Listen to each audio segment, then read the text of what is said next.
Okay, so today I am going to be making chorizo con papas. I have some leftover charro beans. I'll be making refried beans, and I have leftover pan bolillo. I actually made 2 batches, and I will link the recipe video for the bread here at the top. I made some that were kind of smaller, and this one's a bit more rounder. But with this leftover bread, I'm going to make some sandwiches. This is something easy if you have these ingredients. I'm going to be using some store-bought chorizo. You could use homemade chorizo or any type of chorizo that you like, whatever brand, but this is what I have in my fridge today. Here I have 4 potatoes that need to be used, and yes, one's russet. These are like red potatoes. A little bit of onion is going to go in there, and I'm going to whip up lunch. Okay, so first things first, I am going to start the chorizo con papas.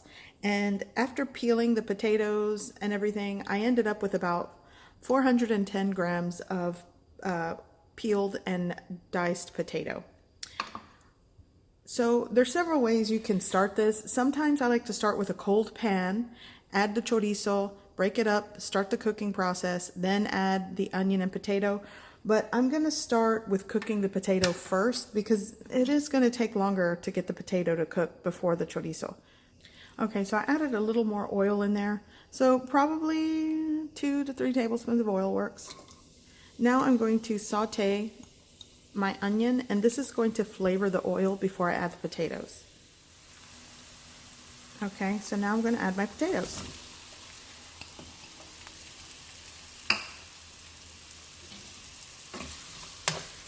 And I'm going to saute these for about 5 minutes. And I'll tell you what, I'm going to add a pinch of salt to these. And I am working with a smaller burner, so I have it turned up high, but if you have a larger burner that gives off more heat, then medium high, somewhere between medium to medium high. Okay, so I've been sauteing this for about it's actually been about 7 minutes. So now I'm going to add my chorizo, and I'm using the entire, I believe it was 12 ounces of chorizo with this. And I'm just going to break this apart and cook it and combine with the potatoes. Okay, so as you can see, there's definitely rendered grease or fat from my chorizo, but there's also natural juices. This is good because what I'm going to do is start combining it with the potato, and this is going to help continue to cook and soften the potato. Okay, so this is combined, and the chorizo is pretty much cooked. It's cooked at this point. And I'm going to add a 1/4 cup of water.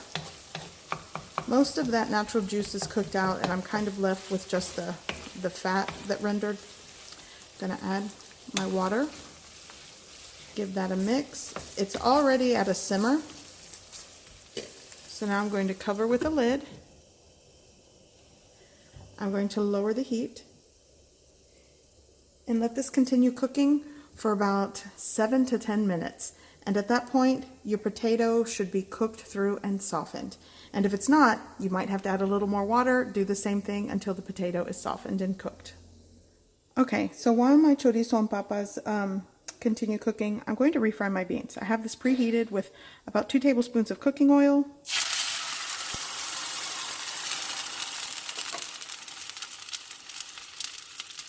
And I'm just going to mash and fry these beans. And if you're working with canned beans, a 15-ounce can will work for this recipe. These were homemade charro beans that I made. If you drain your canned beans, then you'll want to add maybe some chicken broth or stock or maybe water and just season how you like. Okay, so my refried beans are done. I have them simmering gently. I'm just going to put this on the lowest setting on my stove to keep them warm, and you could at this point cover them and get them off the heat, but I'm just going to keep them warm and let them gently simmer until I'm ready to use them. I think at this point, I'll put some of that condensation back in there. And you see how it rendered some fat? So I'm going to push it to the side, and I'm just going to rid of most of the excess fat in here. But I want to show you the potato at this point. It's cooked through. It's even kind of mushy the way I like it. So yeah. So when you're doing chorizo, I mean, it is good to maybe cook the chorizo first, render the fat, and get rid of it. But there's so many ways to do this. This is how I did it today. So I'm going to just scoop that out, and this is done. Okay, so time to toast and reheat my pan bolillo. Again, I will link the recipe video in this video at the end or in the description below. But store-bought definitely works. So I am going to actually use the rendered fat from the chorizo, but I am going to add a little bit of oil to my griddle first.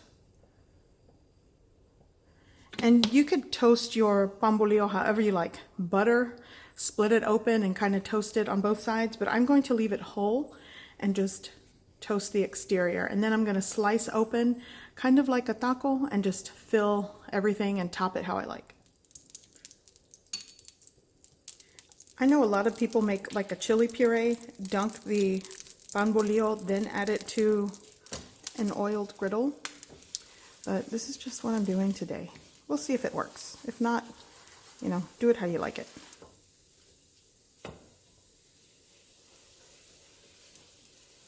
It's just to kind of give the flavor of the chorizo and a little bit of color to the pan bolillo.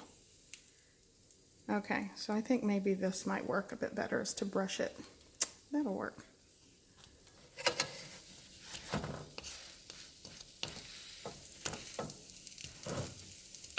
Okay, so it's time to just make these sandwiches, or lonches, or whatever you want to call them, tortas.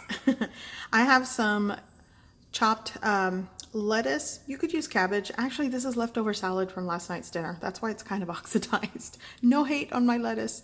And I have some sliced Roma tomato. I also have some queso fresco that I just sliced. You could crumble it, slice it. You could also use a meltier cheese. That works. Take a look at that. And off to the side here, I have my refried beans. My toasty pan bolillo, and just slice it right down the middle, carefully, by the way. Don't cut yourself. I promise, I'll be careful. And kind of open it up. You could also slice it to make a sandwich. That also works, but I'm gonna open mine up. Scoop in my beans. Add some cheese. Oops, that's crumbly. And then you can add some of your lettuce. You can do it in any order. I'm just trying to showcase the chorizo con papas here. And scoop it right in there. And you can kind of smash it too. You notice the potatoes, how soft they are. And there we go. Chorizo con papas, torta, lonche, sandwich, whatever. It's gonna be good. I hope you give this recipe a try. I hope you like it. And thanks for watching.